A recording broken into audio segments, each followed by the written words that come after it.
this is like, again, a very Marxist take, but libertarianism, as the idea of a person being like a kind of innately anti-institutionalist, critical of government, free thinker, you know, with all the connotations that has, but not being a socialist. It's like something in a superposition, you know? There are too many internal antagonisms. Eventually, the superposition will collapse and you'll have one of two potential outcomes. Either a fascist or a, you know, like sort of esoteric conspiracy theorist that can sort of trend in a bunch of different directions, but that isn't necessarily like politically oriented, right? It goes in either of those directions. I guess you could become like a real libertarian, a socialist, but that doesn't seem to happen that often from a right libertarian perspective. I wish it would happen more often. That'd be nice.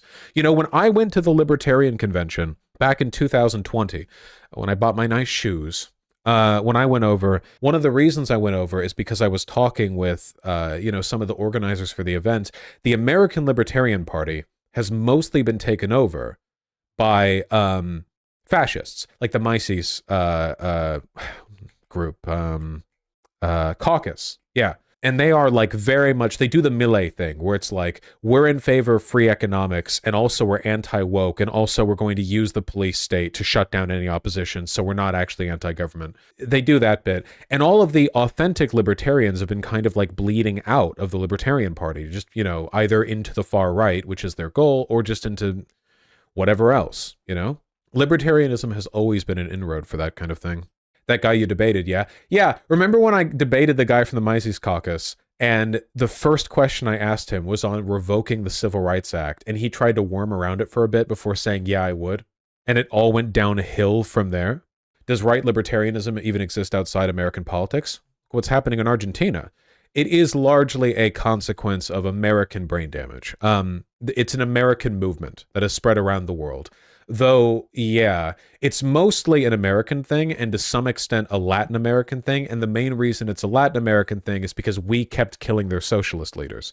So we would replace them with people who would, you know, liberalize their economy in response to a threat of nationalization. And as always, you know, they always ended up being authoritarians every fucking time. So we did this all over the place. Millet is an American offspring intellectually. He literally cites American economists, you know, constantly. You should check out the book A Libertarian Walks into a Bear, How a Town Tries to Go Libertarian and Became Overrun by Bears Because No One Wanted to Run the Infrastructure. I think I've actually heard about that, though I haven't read the book. Yeah, libertarianism can't exist in reality. It's literally like a non-functioning ideology.